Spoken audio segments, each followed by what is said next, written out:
Ayan, good afternoon po sa inyong lahat at good afternoon din po sa lahat na nakikinig dito sa ating radio interview. And one of our segments po for today's radio program is all about our program Misinformation and Debunking of the Fake News. With me today is one of my colleagues, and for the past 4 years and 5 years of my professional life, isa siya sa mga naging mentor ko at isa siya sa mga nagbigay ng daan sa akin kung paano maging isang mabuting information officer. Yeah, di ba Wow. naman?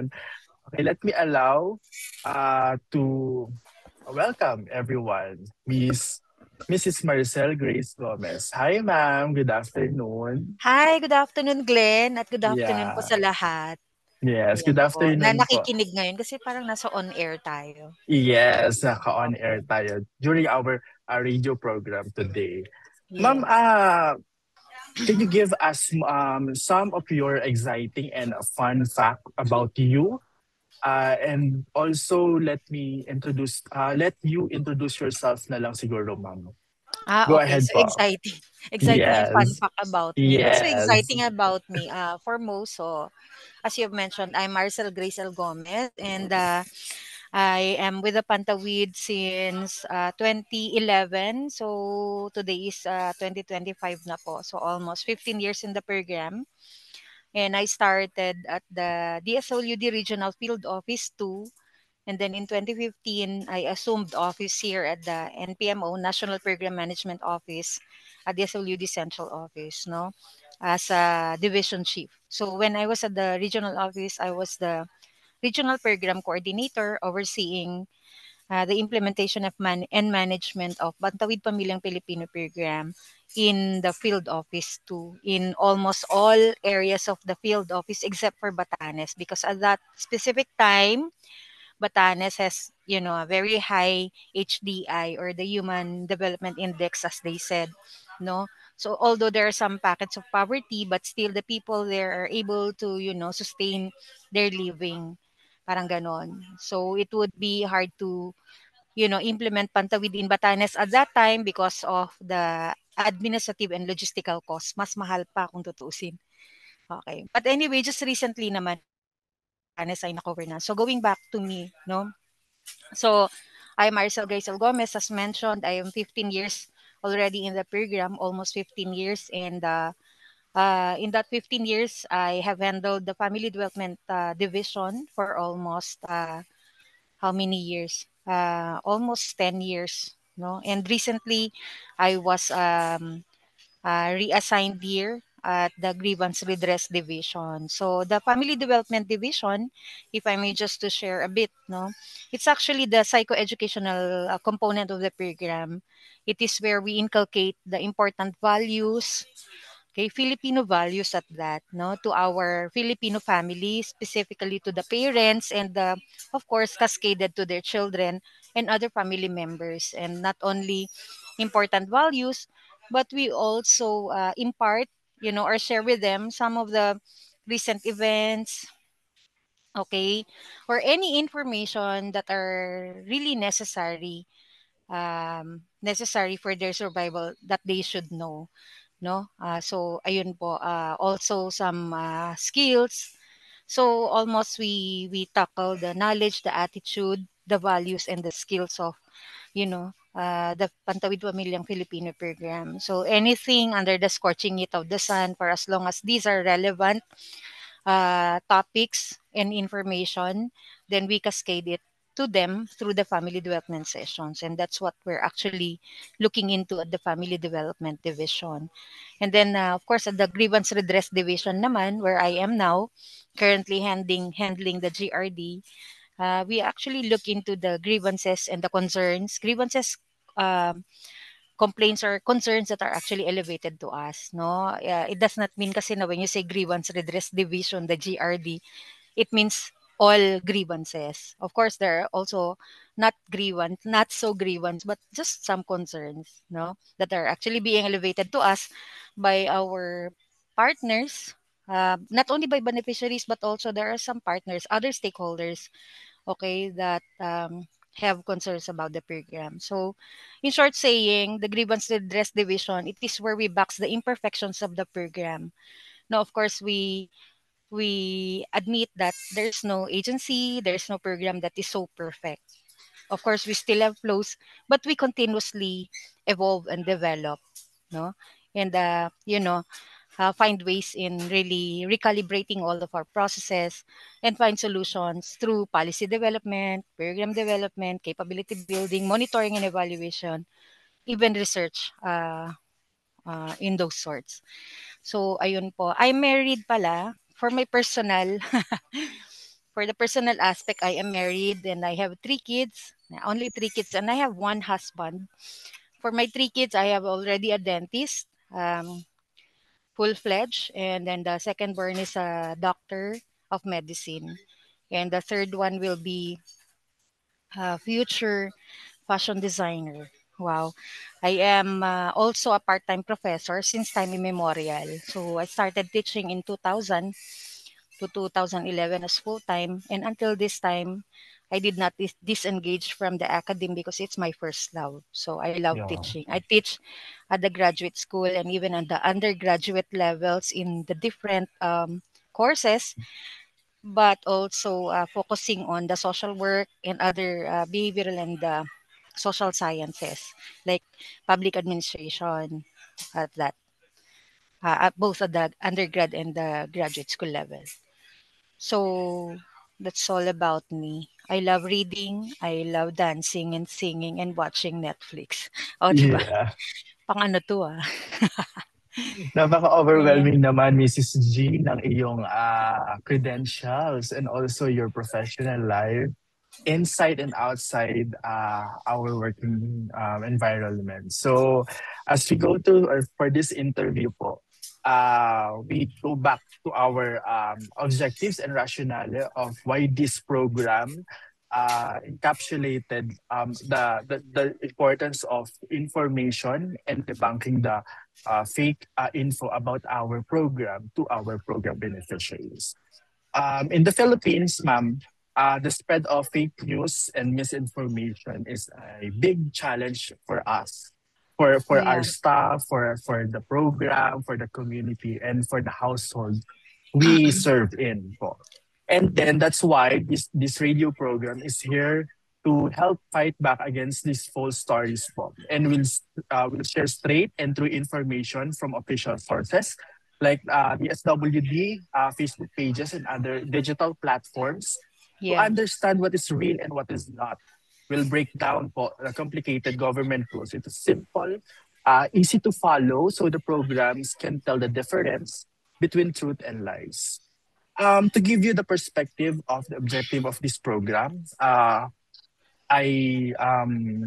I differentiate three primary objectives. But one is for cognitive, second is for affective objective, and the third one would be for connotative.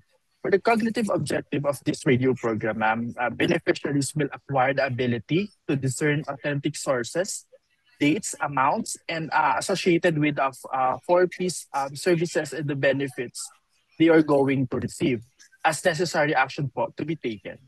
And for the affective, we have beneficiaries will exhibit heightened caution and critical thinking when encountering information that is unfamiliar to them. And the third one would be the beneficiary will be motivated to disseminate the accurate information they have acquired for the radio program to the other four-piece beneficiary members. So for the format of our program, I'll ask you two simple questions lang po. Wow. Are you sure it's Um, simple? yeah, yeah, it's too simple for you. For you. Two simple question lang po, and you have to authentically and genuinely answer lang po based on our approaches and perspective here in the Forties.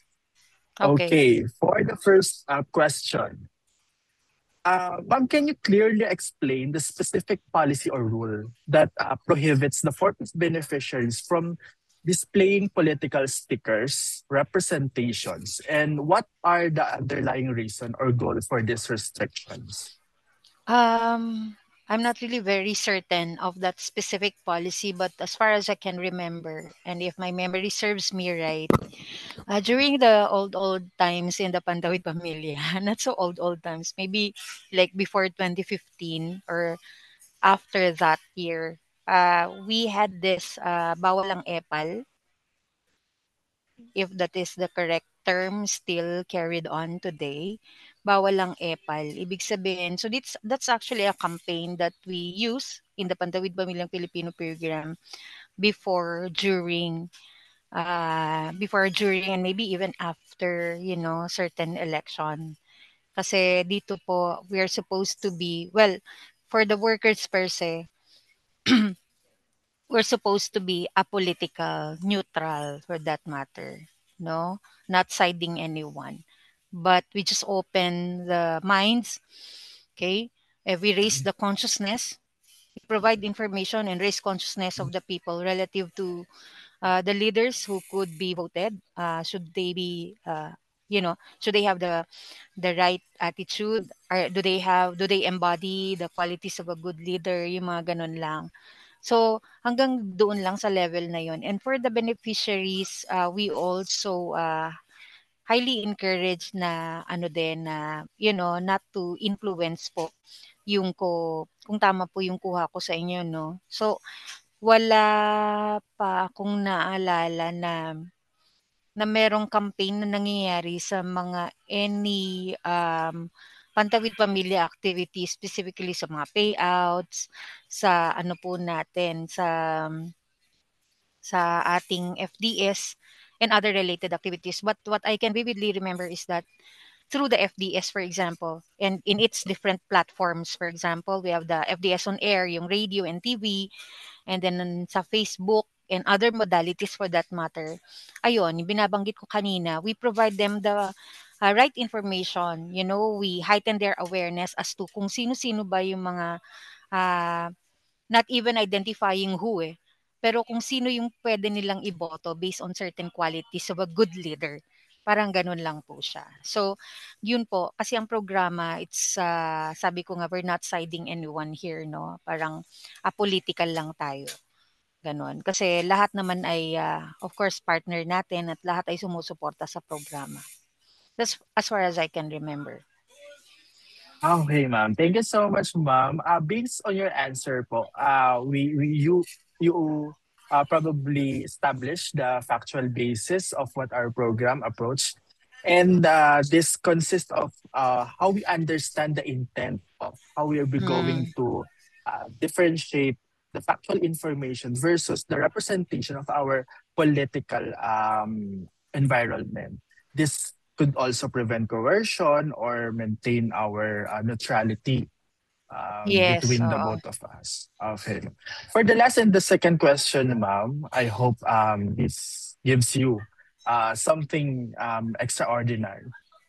What Wow. long-term changes or system would you suggest that we implement to help prevent future misinformation?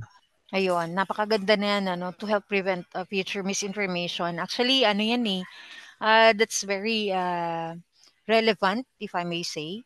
That's very relevant at this point in time because, given the social media and other platforms, it's so easy to lure, no, people, no, sa mga fake news.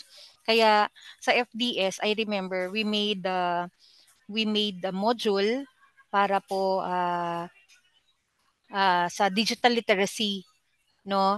And at the same time, digital literacy, how to protect themselves against these mga fake news, yung mga ganyang mga bagay. And this was already implemented sa FDS natin, no? Ano ba yung mga dapat nilang gawin din to protect themselves, no, against fake news and other misinformation. So I think we need to sustain those efforts, no? And FDS is a very powerful platform. Kung if I may just to share, no, for everyone's information, the family development session, it's just a once a month na activity where we gather our beneficiaries, and usually in a group there would be like 20 to 40 members, or it could be reduced, no, depending on the proximity of the people in one barangay. For example, if may covered na 25 to 30, then okay na yon. So we gather them, And then we provide them information and or maybe discuss some topics. And one amongst those is yun na nga yung digital literacy. And then of course, protecting themselves against mga fake news and misinformation na binabanggit mo na ganyan. So we teach them how to protect themselves and we teach them how to be wary or cautious about all of this. No? Kasi talagang ngayon napakahirap, parang akala mo even the other like globe ganyan kaya na nilang 'di ba? Kaya na nilang itong mga magagaling na natin, kaya na nilang how do you call that one? Gayahin. So kaya dapat napaka-cautious. Yun ang tinuturo natin sa ating mga mag-discern, no, yung ating mga beneficiaries. So siguro yung long term is that this itong mga relevant topics such as that, no, yung prevention of misinformation or fake news ay kailangan continuously lang po na dapat ito ay din nadi-discuss sa FDS and its modalities. Remember, I discussed earlier, there are a lot of modalities in FDS, no? And of course, aside from, on top of the FDS, we also have the social marketing, no, of the 4Ps per se, no? Ayan. So I think we have to maximize, that's the word, we have to maximize these platforms, no? Facebook page, group chats, of course, FDS on air, FDS on TV, and others, no, yung mga small group neighborhood na association, yung mga ganyang mga bagay, kailangan ma-maximize ang mga ito para mabantayan nila yung kanilang sarili at hindi lang kanilang sarili, kundi yung kanilang mga kasamahan sa grupo. No? So, ayun, they have to be very wary, cautious, and discern. And at the same time, to also not only protect themselves but also to protect the others din against all of this information or misinformation.